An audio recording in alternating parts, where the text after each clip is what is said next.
नमो अस्तु रामाय सलक्ष्मणाय दिव्ये च तस्यै जनकात्मजाय नमोस्तु रुद्रेन्द्रियमानिलेभ्यो नमोस्तु चन्द्राकर्मुद्गणेभ्यः तपस्ते युमें दिव्यं सर्वत्र परमं शुभं प्रणमामि सदा भक्त्यां गुरुं पशुपतिं शिवं। सर्वप्रथम मैं अपने गुरुदेव के चरण कमलों में प्रणाम करता हूँ, जो साक्षात मनुष्य रूप में शिव ही हैं। फिर मैं संपूर्ण जगत के प्राणियों और सारे जीव जंतुओं को सीताराम का स्वरूप जानकर नमन करता हूँ, प्रणाम करता हूँ। आप भी मेरे सीताराम ही हैं। और फिर हम सीताराम जी के चरित्र का व्याख्यान के लिए श्री रामचरितमानस को चलते हैं। प्रिय श्रोतागण, जितने भी धर्म हैं, धर्म ग्रंथ हैं, कुरान शरीफ,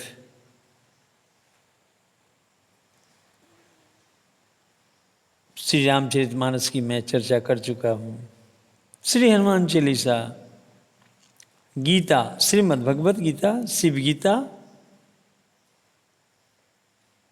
और फिर श्री राम गीता जो श्री रामचरितमानस में वर्णित हैं, बाइबल, सारे धर्म ग्रंथ, गुरु ग्रंथ साहिब के ग्रंथ, सब ग्रंथों को मैं शिरोधार्य करता हूँ, क्योंकि ये सारे ग्रंथ हर धर्मावलंबी को रास्ता दिखाते हैं और सब उसी परम पिता परमेश्वर की ओर ले जाते हैं। मैं एक कहानी से आज का प्रसंग शुरू करता हूँ। एक मछुआरा बहुत ही इच्छावान उसको और काफ़ी मेहनती था, काफ़ी मेहनती। यहाँ कि उसे दिन और रात की कोई चिंता नहीं रहती थी। वह अपना जाल उठाए और अर्धरात्रि में भी मछली मारने के लिए समुद्र के किनारे चला जाया करता था। जिस समय नींद खुलती थी उसी समय चल देता था अपने कर्तव्य पालन के लिए। लेकिन प्रिय श्रोताओं, एक दिन उसके साथ अजीब व गरीब घटना घटी। जब वो समुद्र के किनारे पहुंचा तो अचानक उसका पैर एक गट्ठर से टकराई। उस गट्ठर में को पत्थर समझ के वह सवेरा होने का इंतजार करने लगा और बारी बारी से एक एक पत्थर निकाल कर नदी समुद्र में डालने लगा। आवाज़ होती, ठप से आवाज़ होती पत्थर के गिरने पर, और वह अपने रात को का पहर काटने लगा। लेकिन जब सवेरा हुई तब उसे दिखाई दिया, ज्यों ही सूरज की किरण पड़ी तो उसे पता चला, जब उसके पास एक अंतिम पत्थर बचा था, पता चला कि अरे ये तो पत्थर नहीं, ये तो हीरा है। लेकिन तब तक मछुआरा सारे हीरों को फेंक चुका था। लेकिन वह भाग्यशाली था कि उसके हाथ में एक हीरा बच गया था। इसी तरह से वह इतना बड़ा आदमी बन गया, महल, झोपड़ी के स्थान पर महल बन गए, और उसका यह मछली का मारने का कार्यक्रम सदा के लिए समाप्त हो गया। वह सुख चैन से घर में रहने लगा। हमारा मनुष्य जीवन भी वही है। हम लोग रोज दिन प्रतिदिन अपने जीवन के कार्यों में सारे बहुमूल्य समय को फेंकते जाते हैं, लेकिन प्रभु की ओर नहीं ध्यान देते। जो मूल शरीर का, जो शरीर भजन के लिए बना है, जो शरीर भजन श्रवण के लिए बना है, उस पर ध्यान नहीं देते। इसी कारण से आज आपके पास जो जीवन है वह प्रभु का दिया हुआ है। मैं नहीं, मेरा नहीं, ये तन किसी का है दिया, देने वाले ने दिया, वो भी दिया किसान से, लेने वाला कह उठा यह मेरा है अभिमान से। और जहाँ ये मेरापन आ गया कि बस जीवन केवल मृत्यु के गर्त तक समाकर ही रह जाती है। हम चलते हैं शिव पार्वती जी के उस संवाद की ओर जहाँ मैंने कल इस प्रसंग को छोड़ा था। राम कृपा दे पार्वती, सपने हूँ तो मन माही, शोक मोह संदेह भ्रम, मम विचार कछु नाही। हे पार्वती, मेरे विचार में तो श्री रामचंद्र जी की कृपा से तुम्हारे मन में स्वप्न में भी शोक मोह संदेह और भ्रम कुछ भी नहीं है। मंगल भवन मंगलहारी उमा सहित जय जपत पुरारी, मंगल भवन मंगलहारी उमा सहित जय जपत पुरारी। तदपि आशंका किन्नहु सोई, कहत सुनत सब करहित होई। जिन हरि कथा सुनी नहीं काना, श्रवण रंध्र अहि भवन समाना। भगवान शंकर कहते हैं पार्वती से कि फिर भी तुमने इसलिए वही पुरानी शंका की है कि इस प्रसंग के कहने सुनने से सबका कल्याण होगा। जिन्होंने अपने कानों से भगवान की कथा नहीं सुनी, उनके कानों के छिद्र सांप के बिल के समान है। मैं प्रिय श्रोताओं, मैं नहीं कर रहा, भगवान शंकर पार्वती जी से कह रहे हैं। आप श्रवण कर रहे हैं कथा का, मैं भी श्रवण कर रहा हूँ और बोल भी रहा हूँ। भगवान शिव पार्वती से कहते हैं कि उनके कानों के छिद्र सांप के बिल के समान है, जिन्होंने भगवान श्री राम की कथा नहीं सुनी। नैननी संत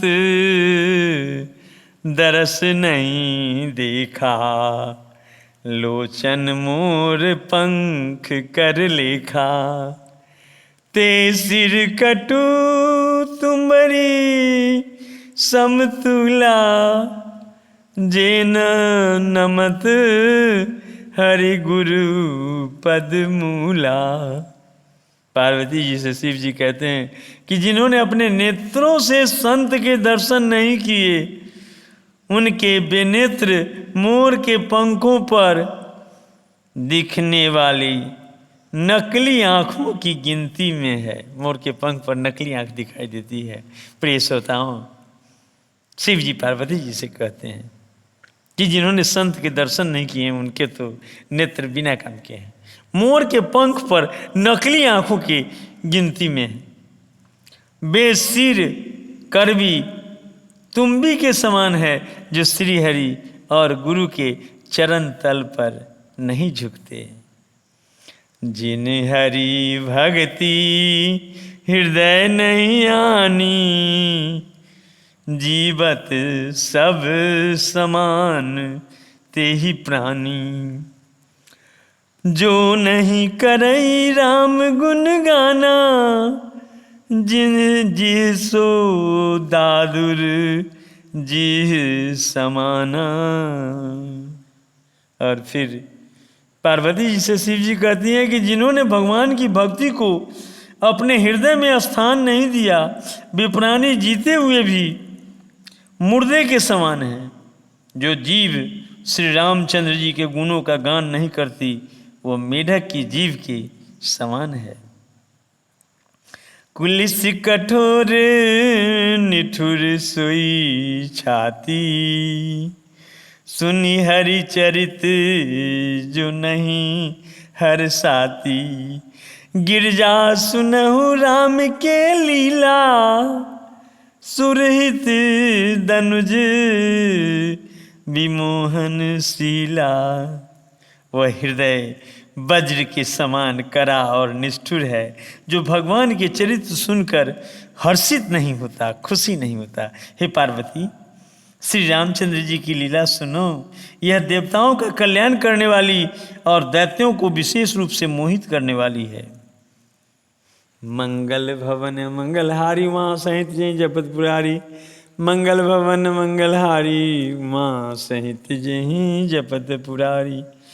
राम कथा सुरधेनु सम, सेवत सब सुख दानी।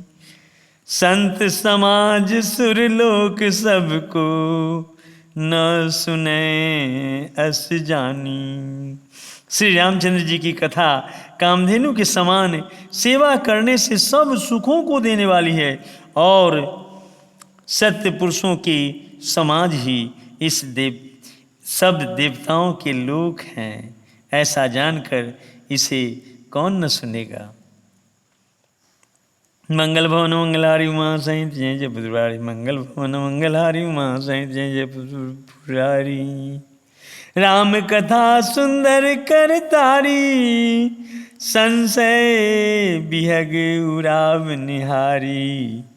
राम कथा कली बिटप कुठारी, सादर सुनु गिरिराज कुमारी। श्री रामचंद्र जी की कथा हाथ की सुंदर ताली है, जो संदेह रूपी पक्षियों को उड़ा देती है। फिर राम कथा कलयुग रूपी वृक्ष को काटने के लिए कुल्हाड़ी है। हे गिरिजा कुमारी, गिरिराज कुमारी, तुम इसे आदरपूर्वक सुनो। राम नाम गुण चरित सुहाए, जन्म कर्म अनगिनत श्रुति गाए। जथा अनंत राम भगवाना, तथा कथा कीर्ति गुण नाना। वेदों ने श्री रामचंद्र जी के गुण, सुंदर नाम, गुण, चरित्र, जन्म और कर्म सभी अनगिनत कहे हैं। जिस प्रकार भगवान श्री रामचंद्र जी अनंत हैं, उसी प्रकार उनकी कथा, कीर्ति और गुण भी अनंत है। प्रिय श्रोताओं, करोड़ों ब्रह्मांड के मालिक प्रभु श्री राम की कथा अभी भगवान शंकर पार्वती जी से कहते हैं, क्योंकि पार्वती जी को भ्रम है कि शंकर और राम दोनों दो हैं। भगवान मेरे पति ने किसी बड़े राम को प्रणाम कर दिया, जय सच्चिदानंद कह दिया। इस भ्रम के कारण भगवान इस भ्रम को तोड़ने के लिए कथा कर रहे हैं। तदपि यथा श्रुत जसि मति मूरी, कहूँ देखी प्रीति अति तुरी। उमा प्रसन्न तब सहज सुभाई, सुखद संत सम्मत मोहि भाई। तो भी तुम्हारी अत्यंत प्रीति देखकर जैसा कुछ मैंने सुना और जैसी मेरी बुद्धि है, उसी के अनुसार मैं कहूँगा। हे पार्वती, तुम्हारा प्रश्न स्वाभाविक ही सुंदर, सुखदायक और संत सम्मत है, और मुझे तो बहुत ही अच्छा लगा है। एक बात नहीं मोही सुहानी, यद्यपि मोह बस कहू भवानी। तुम जो कहा राम को आना, यही श्रुति गाव धरहि मुनि ध्याना। परंतु शिव जी कहते हैं कि हे पार्वती, एक बात मुझे अच्छी नहीं लगी। यद्यपि वह तुमने मुंह के बस होकर ही कही है। तुमने जो यह कहा कि बेराम कोई और है, जिसे वेद गाते हैं और मुनिजन जिनका ध्यान करते हैं। पार्वती नहीं, वही राम हैं जिनको मैंने जय श्री सच्चिदानंद कहा है। मेरे आराध्य हैं, मेरे सब कुछ हैं। और आप प्रिय श्रोताओं, आप जब भी किसी मंदिर में जाएं, भगवान राम और शिव की प्रतिमा हो तो पहले राम को प्रणाम होगा, फिर भगवान शंकर को प्रणाम होगा। हैं डायरेक्टर ही नहीं बल्कि सारे जगत के नचाने वाले वही, लेकिन वही शंकर ब्रह्मा विष्णु और महेश के रूप में भी हैं। जब भगवान शंकर ने भगवान श्री राम को अपना आराध्य मान लिया है तो हम लोग किस गली के मूली हैं। मंगल भवन मंगलहारी उमा सहित जय जपत पुरारी, मंगल भवन मंगलहारी उमा सहित जय जपत पुरारी। कहीं सुनई अस अधम नरा, ग्रसे जे मोह पिशाच। पाखंडी हरिपद विमुख, जनहि झूठ न साच। जो मोह रूपी पिशाच के द्वारा ग्रस्त है, यानी जो मोह के दलदल में फंस गया है, जिसको भूत पिशाच ने पकड़ लिया है, मोह रूपी। पाखंडी है, भगवान के चरणों से विमुख है, और जो झूठ सच कुछ भी नहीं जानते, ऐसे अधम मनुष्य ही इस तरह कहते सुनते हैं। श्रोताओं, अभी आपने श्री राम चरितमानस के इस गंगा में स्नान किया।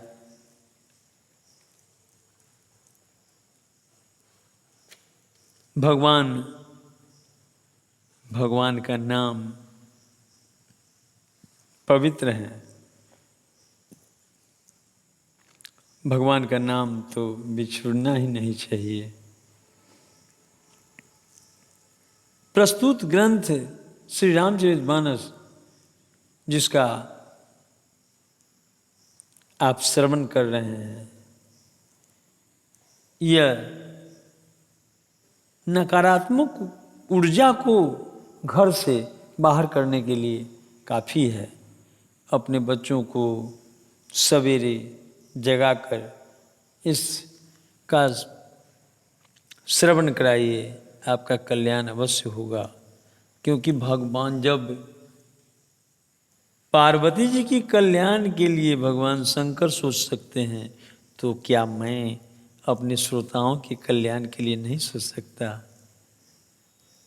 आज प्रसंग को हम यहीं विराम देते हैं, फिर कल मिलेंगे। रोज आप श्री रामचरितमानस से मिलेंगे।